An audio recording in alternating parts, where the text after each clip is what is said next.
Welcome back, everyone. No matter where you are, no matter what time it may be, I hope y'all are doing well out there. And this upload, we're going to take a look back. You'd be surprised how many emails I receive like this. These encounters intrigue me, and they didn't happen last week or even last year. Some of these people have been holding on to these encounters for what they saw for 30, 40, even 50 years back. Now, you can't tell me that people seeing these things that far back, that long ago, that they're all lying. It's just not plausible.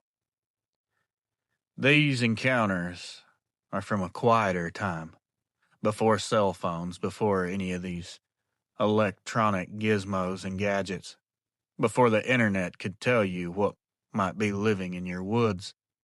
Back then, when you saw something you couldn't explain, you just lived with it. You didn't post it online, you didn't record it. You just tried your best to forget about it and move on. These emails came to me from people that apparently couldn't forget what happened. Before I get started, if you've had an encounter of your own and would like to share it here on the channel, you can email me directly. My email address is down in the description. I'd love to hear from you. All right, legends, everyone lock in, and let's begin. Grab a drink, lock your doors and windows, hit the lights, and let's get started. Hello, legend. My name is Henry, and I guess I'd be considered one of your older listeners. I'm 71. I retired from the Postal Service, but I grew up in Stone County, Arkansas, not far from the White River. Now, I would never normally associate or contact especially any programs like yours, but I have been listening for a while, and why not? I did see something, so why not share it? Before I forget more of it, what I'm about to tell you happened in June of 1974, back when my brother and I thought we were real outdoorsmen. We had set us up a little weekend camp on a sandbar near Guyon, where the river bends slow enough to fish at night. We'd taken an old canvas tent, a couple of lanterns, and a john boat with a small outboard that barely ran. Our parents knew, of course, where we were. It was different times back then. The first night was normal. We cooked bream over the fire, listened to a few whippoorwills, and swatted mosquitoes the size of nickels. Around midnight, we heard something slap the water upriver like a beaver tail, but it was definitely much louder. We didn't think much of it. You hear all kinds of strange sounds out in the woods at night. On the second night, the air was a lot more still. The mosquitoes and bugs had disappeared. There was no frogs. You could just hear the current against the gravel.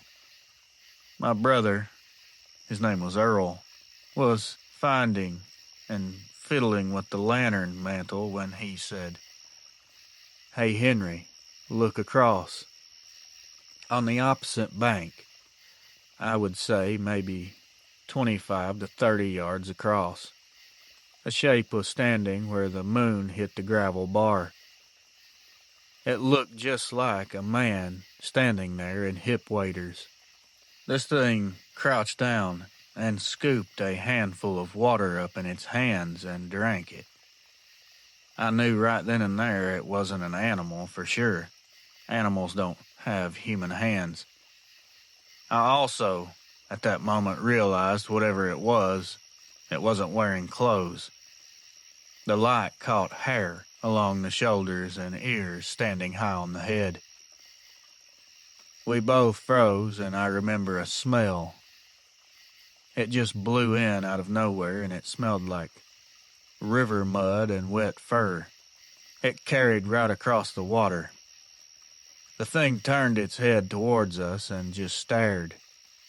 It stopped moving when it saw us.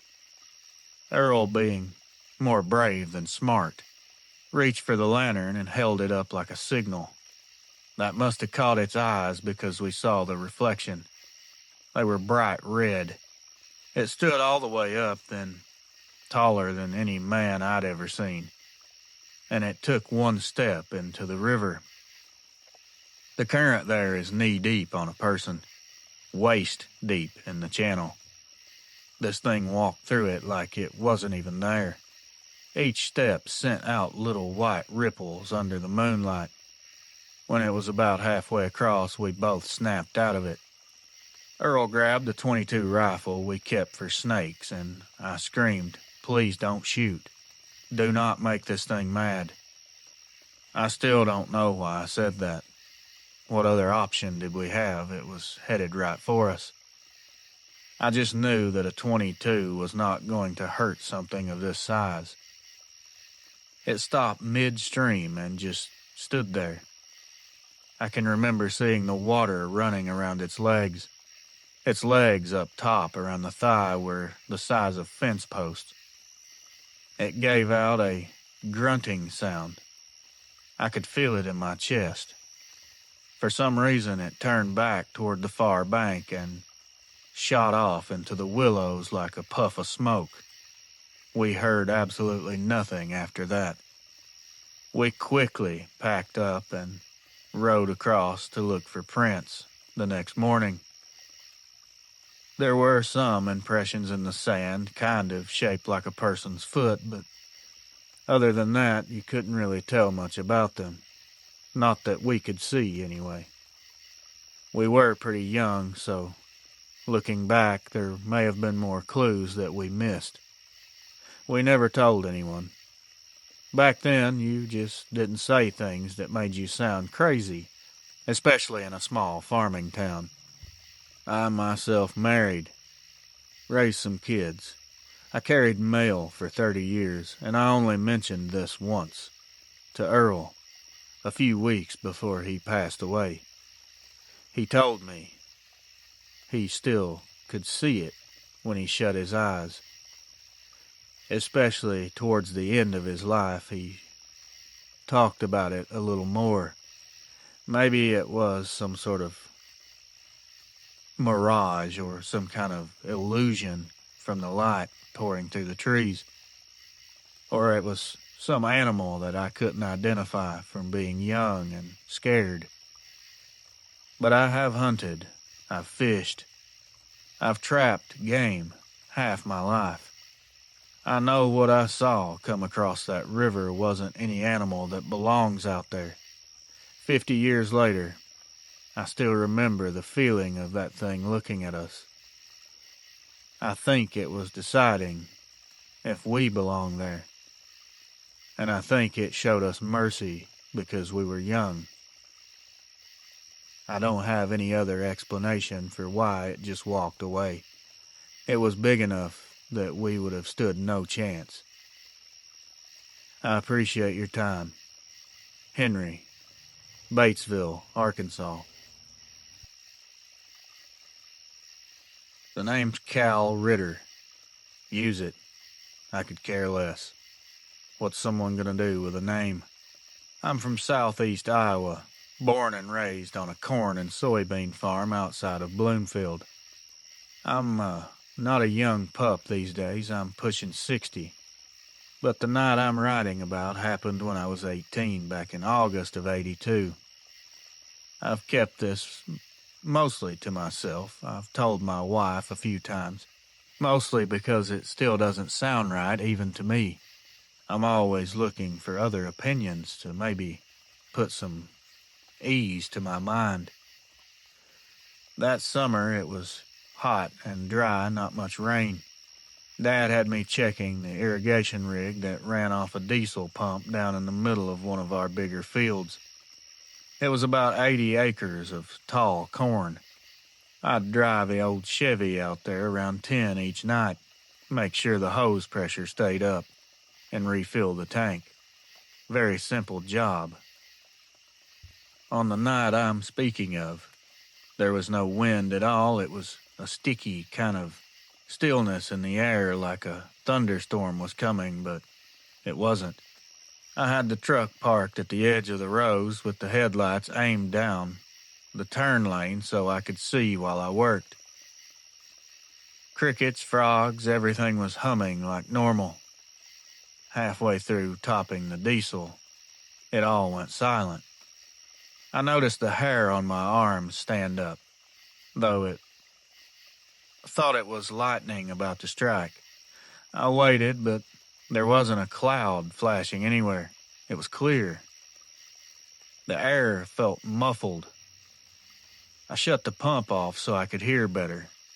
From somewhere inside the rows came a rustling, like something walking slowly, the corn leaves brushing one at a time. I hollered, thinking it was one of our dogs.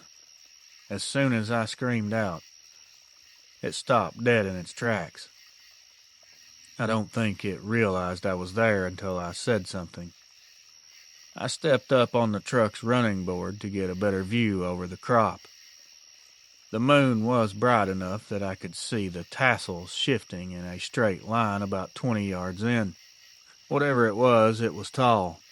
The tops bent where it moved. Every time I took a breath, it would take a step. When I stopped breathing, it would stop. That's when I was hit with a smell like wet hay mixed with animal musk and something rotten. It moved again and was starting to move faster and more frequently. I could see the corn rows parting closer and closer. It broke off into the open lane. And my God, what stepped out? I got a clear look. A more clear look than I ever wanted to in this lifetime. First off, it wasn't a man. I'll go ahead and break that now. Its shoulders were wide and its neck was short, if you would even call it a neck. Its hair was dark and extremely thick. It covered everything but the snout, and even that had whiskers like a boar. Its eyes were yellow in the truck's lights, and it lifted its head and let out a sound that was a mixture between a bark and a growl. I didn't stick around. I jumped in the truck and took off. The whole truck rocked once, like something had slammed into the bed.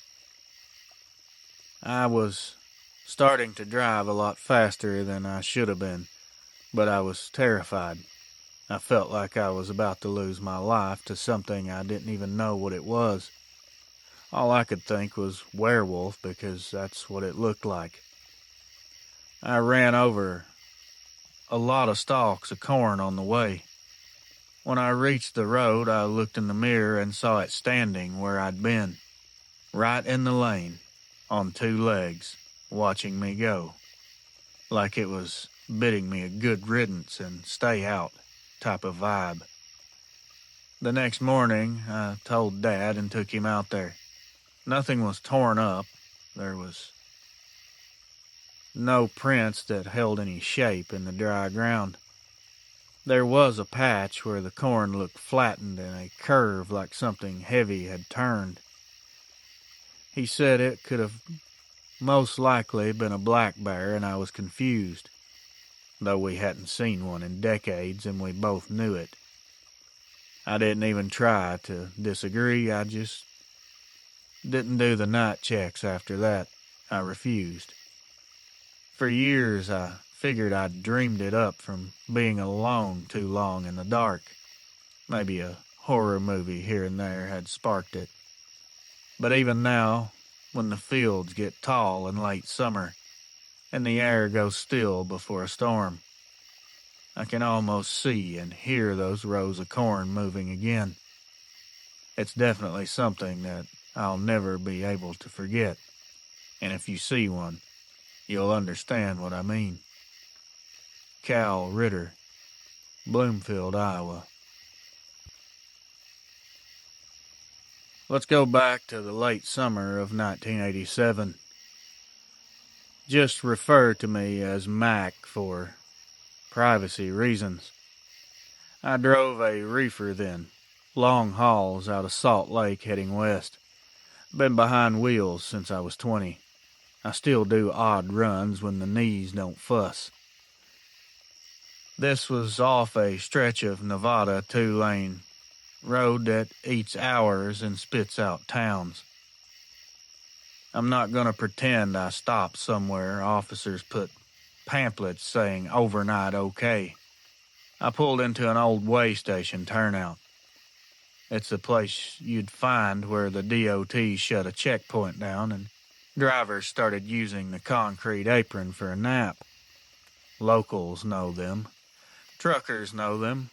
I tell you that so you know I wasn't some rookie. I'd been up 20 hours, and that's the kind of stupid that'll make you stop where you shouldn't, so you don't fall asleep on the highway. I parked, left the lights low, and dragged my sleeping bag out in the bunk. The rig was quiet, but the road was definitely loud in the distance. I slept maybe an hour, tops. I woke to a sound, and it wasn't the road. It wasn't coyotes. It was something like a metal, hydronic thump, like a hand on the side of the trailer. I sat up half-cocked and listened. The world outside the cab was bright with stars and the glow from the highway marker. The rig's rear doors were dark as a mouth. I stuck my head out to see and thought maybe some straggler had come through for a dare. There was nothing. I heard the mirror clack, a quick, hard tap against the chrome. It was like a person had wrapped their hand on it and walked up the side. I slammed the cab door and grabbed the CB mic. Actually slower than I wish I would have. I asked if anyone was out there. I said, forcing it like I wasn't shaking in my boots. There was nothing but static. I told myself this had to be an animal.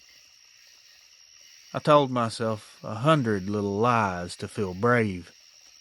But you don't get that thump on your trailer from raccoon claws. Not if you know steel and you know how the world sounds. This was deliberate. This was heavy.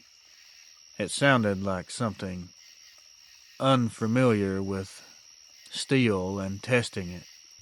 I watched the rear view closely.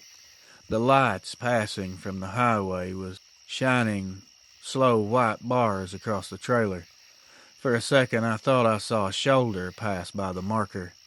It was too tall to be a man, on two legs and held like a silhouette. Then it slunk behind the shadow of the old scale house. I did what the smart part of me said. I eased the engine so it wouldn't start screaming and rolled forward a bit, enough to tuck the trailer's tail into the light where I could see. That's when something pounded the passenger mirror hard enough the cab shuddered. The mirror swung and slapped. I hear that now in my head. I grabbed a flashlight and took one step out. I was fed up by this point. The light caught a smear across the aluminum about waist high. It wasn't mud so much as dark grease that had been dragged around. There were two prints in the dirt by the trailer's rear. They looked like just big ovals with a pair of faint drag marks in front. They were spaced out wider than any human stride. I wasn't about to go measure them with a tape. I wasn't brave like that. I started to get scared. I got that twitch in my leg that tells you to move along. Then it hit the hood. Not full force, but a slam like a fist. The hood was slightly dented.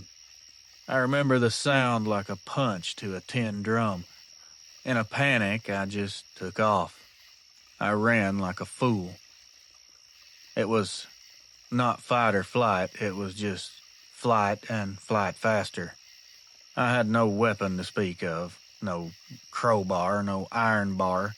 I was just out the door with the cab light slapping and the rig horn making noise that I did not intend to make. I keep thinking about that run. I ran to the ditch and I kept going until the lights of the highway were 2 dots and the way station spit me back out. I didn't look back. I should have stayed and tried to block it. I should have done something manly to make that thing walk off. Instead, I ran, and I'm still mad about it. That's the honest part.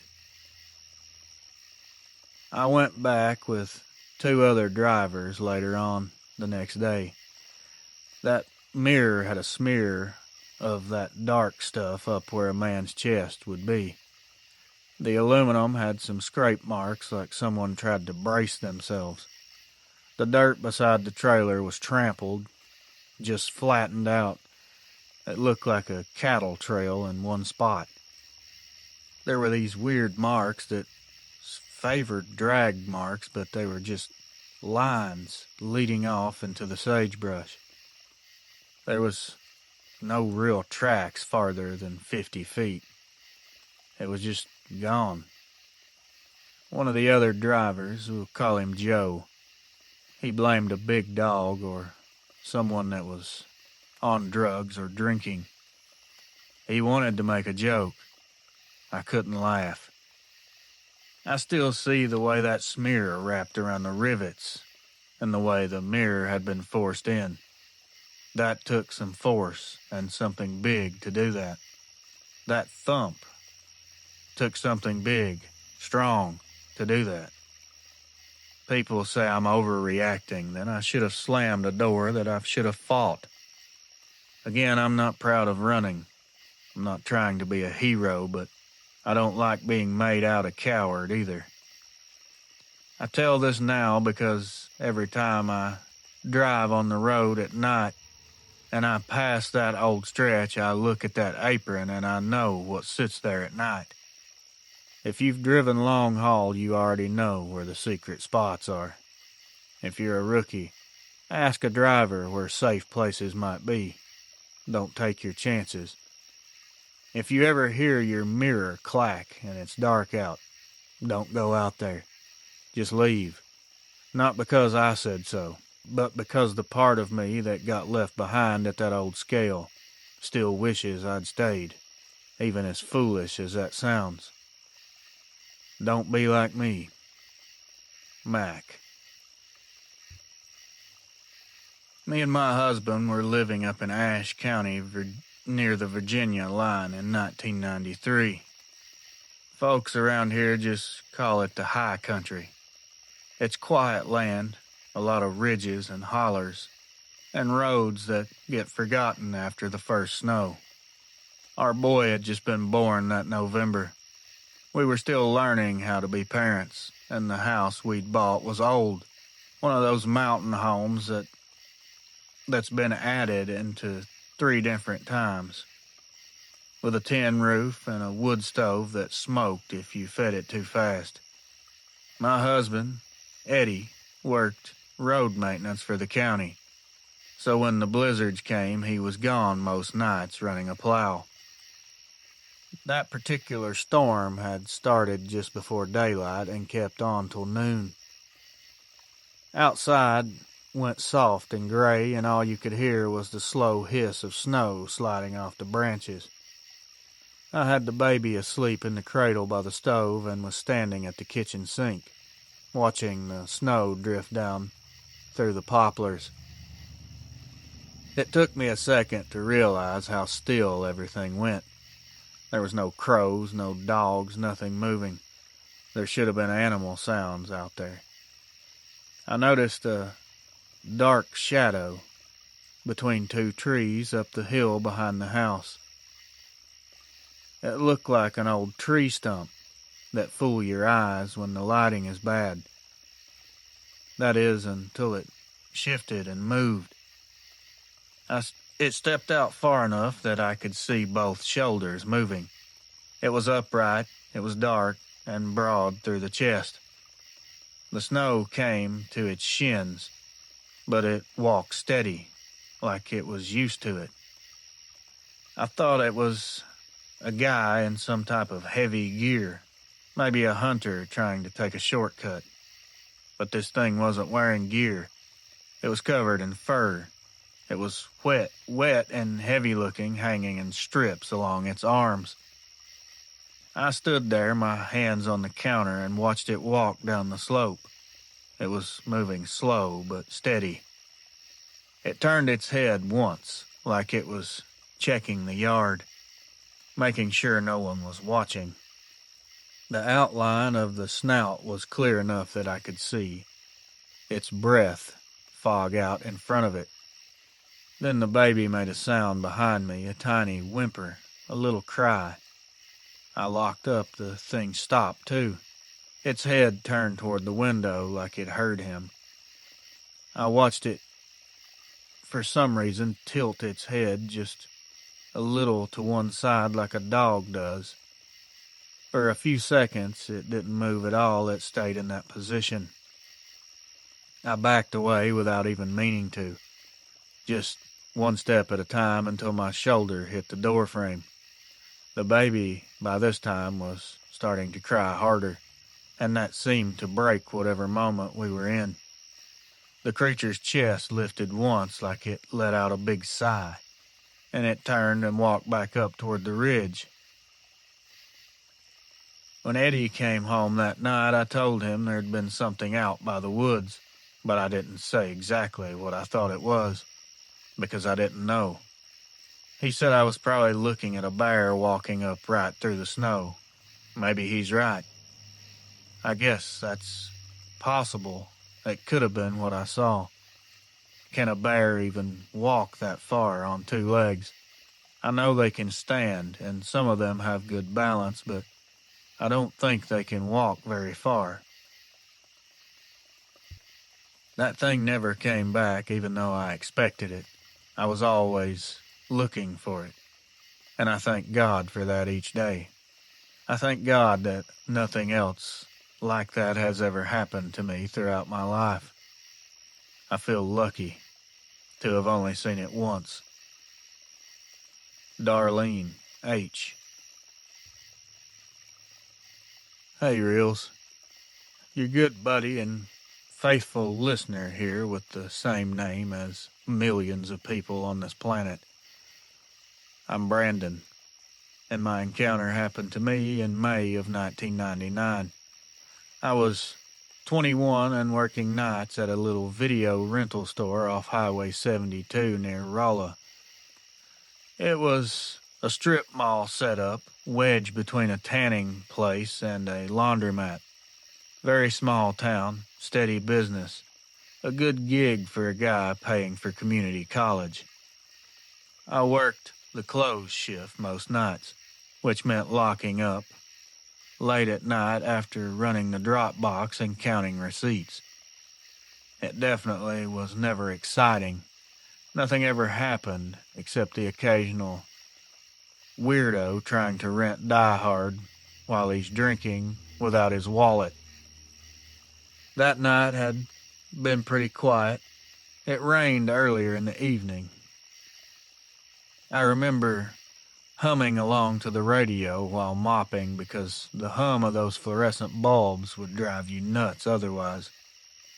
I can still smell the inside of that video store. Around 11:30, I heard a bang from behind the store. It was metal on metal slamming. I thought maybe one of the dumpster lids had blown shut. I figured I needed to check before locking up, since the manager hated coming in to find trash everywhere. I stepped out back with a weak flashlight. The alley behind the strip was narrow, with the dumpsters lined up against a low retaining wall that led into a patch of woods. The rain was still dripping from the gutters, and the air had that damp asphalt smell. I swung the flashlight toward the trash area and saw the lid rocking.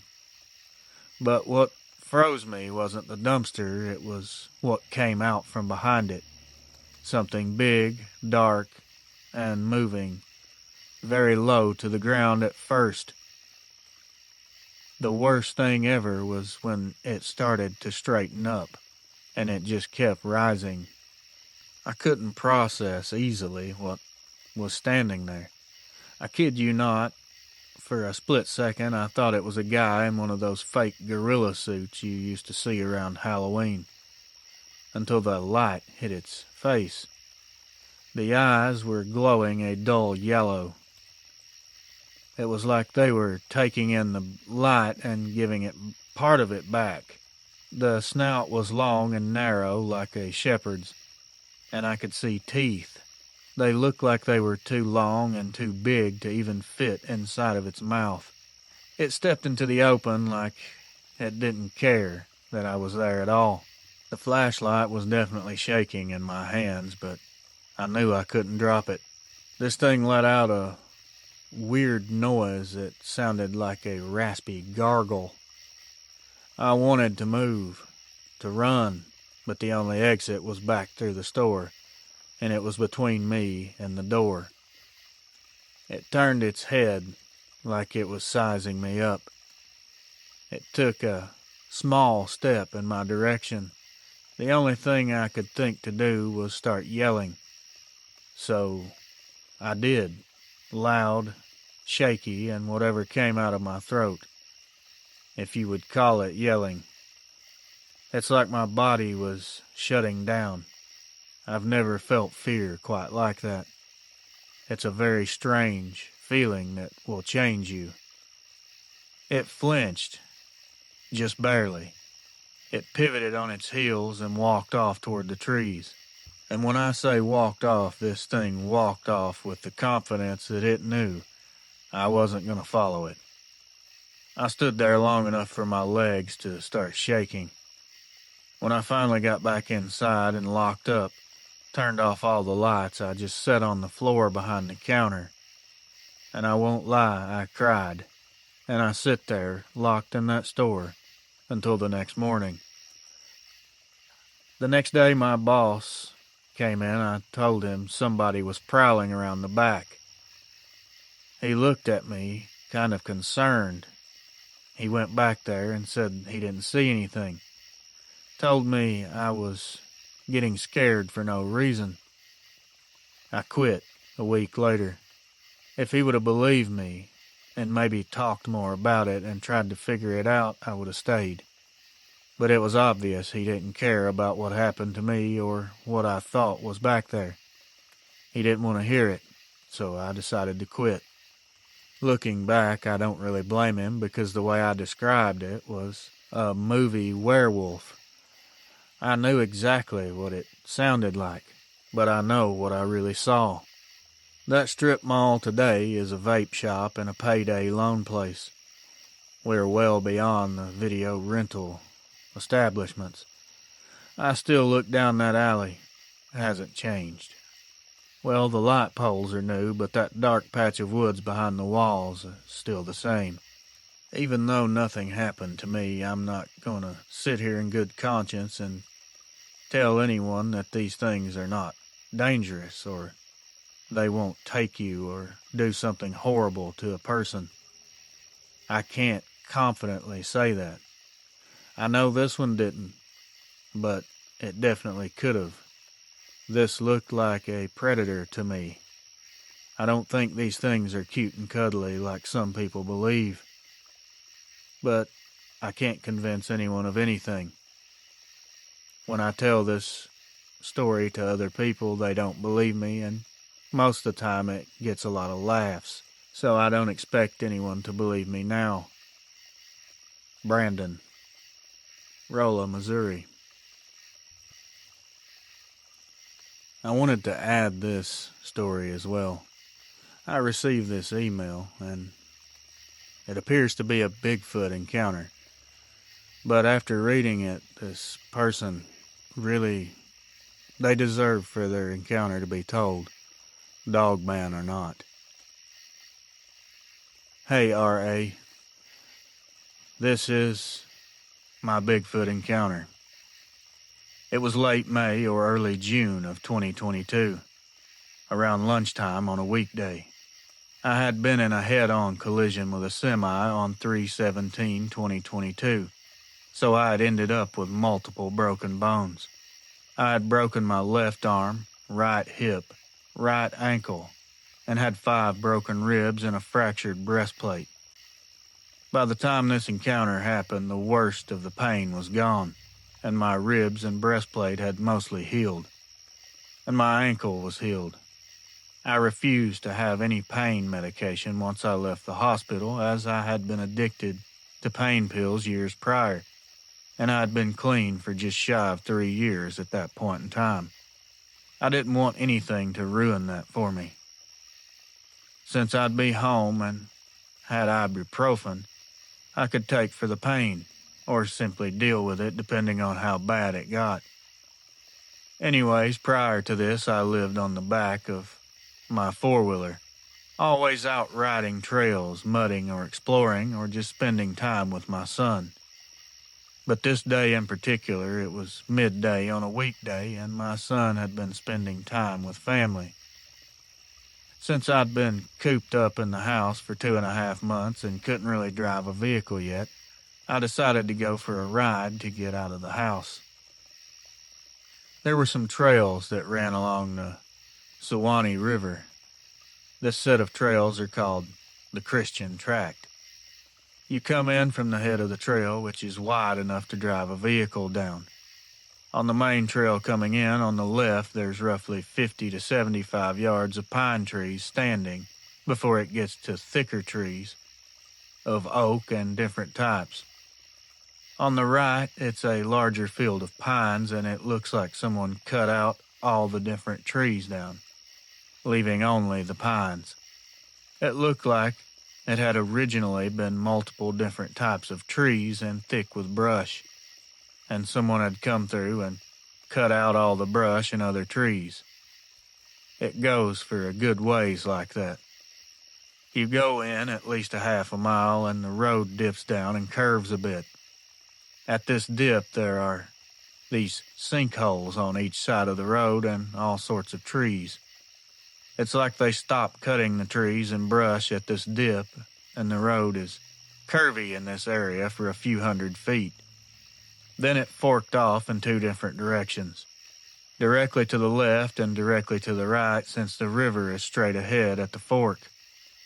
The road goes about a 1/4 mile in each direction and ends in a cul-de-sac. There are smaller trails for ATVs at the end of each cul-de-sac that we would ride our four-wheelers in all the time, but those trails were too rough for me at that point in time, since I had to be careful, having broken bones. So I went to the left. There's a spring on the edge of the river right there at the cul-de-sac, and I love that hangout spot. It's really nice and peaceful, just a small piece of heaven. Since I still had a broken hip and arm at the same time, I didn't climb down to the spring like I would have any other time. I was just sitting there on my four-wheeler enjoying the view, just taking in the beauty in it all. I was just clearing my head, really, getting some fresh air and sunshine. Nobody else was out there at the time, since it was around lunchtime on a weekday, when most people are usually at work. Even when there are people there usually aren't that many at this specific area anyway. There's not enough room for more than 2 vehicles and not much room for 2 to 3 boats at a time. And the spring right there isn't very big at all, like the size of a large hot tub. I had been to this place many times, 20, 30 times prior, and always felt comfortable and safe. But this day in particular, I just got this feeling like something was seriously wrong. It gave me chills, and that's when I noticed that all the noises from the woods had gone quiet. I was looking around to see if I could see anything, but I didn't see anything. I got on my four-wheeler and started heading back home, since I'd already been out for a few hours and was getting sore from riding with a broken hip and arm. I didn't want to overdo it.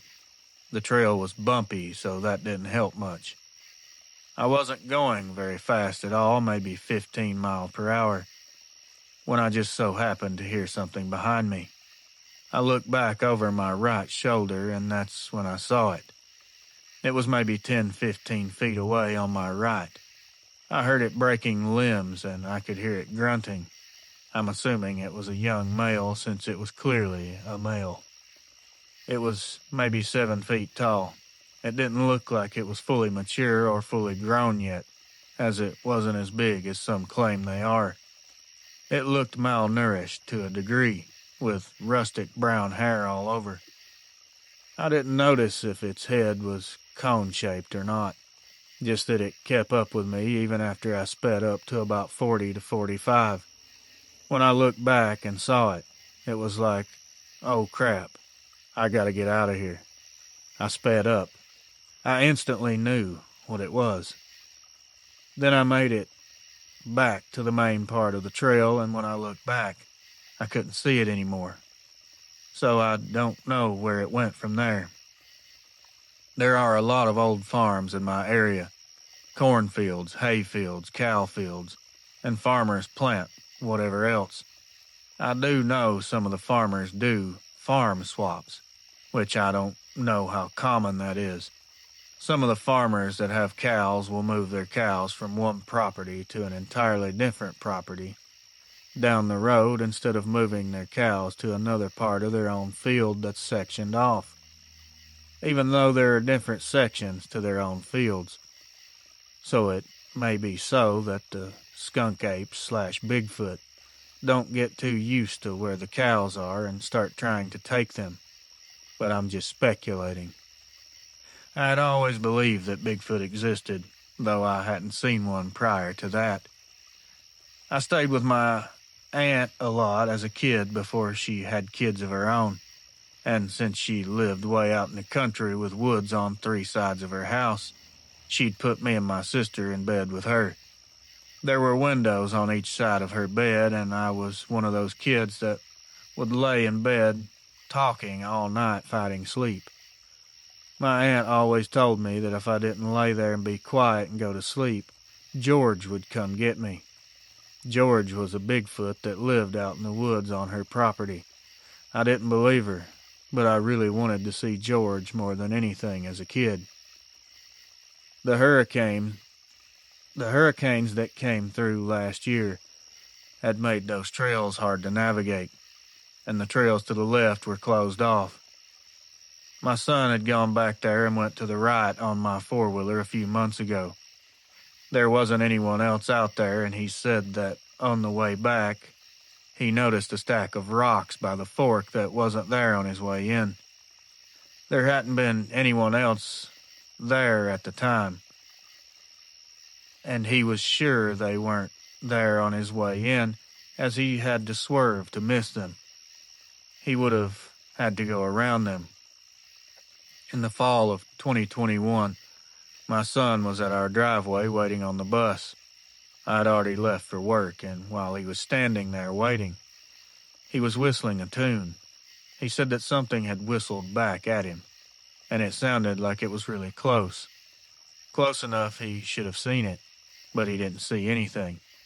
It gave him the creeps, so he ran back inside and called me, so I had to go back and take him to school.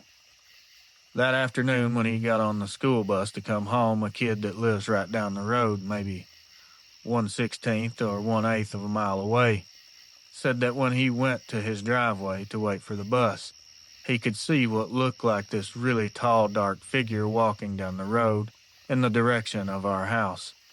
Of course, it was dark and he couldn't make out details. It was just a large, dark figure, bigger than any man he'd ever seen, and it was built like a linebacker, but far bigger. That's all that I have. Thank you. Your channel is amazing.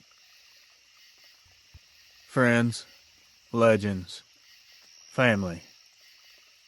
That's the end of the upload for tonight. These stories reach me from people who've carried them for a while. Folks who aren't looking for attention, in my opinion, or proof or fame. I don't understand why someone would make this up. I know some people do, but again, I don't understand the purpose. These folks just wanted to finally say what's been on their mind all these years. Whether you believe every word or not, one thing is for certain. Something happened to these people. If you enjoyed tonight's upload, take a second to hit that like button, share this video, and, if you would, subscribe if you haven't already. All those little things take a very small moment of your time, but they help this channel more than you can imagine. As always, thank you for being here, for listening, and for supporting what we all are doing here. We're searching for truth. We're trying to keep people safe and aware of the dangers that they don't know about, or they refuse to believe. We still, as people who've seen for themselves, I feel like we're obligated to let people know what could happen, and it could happen anywhere, not just the woods. Keep that in mind. Until next time, legends, take care of yourselves, take care of each other, and remember, some memories will fade, but the truth never really does.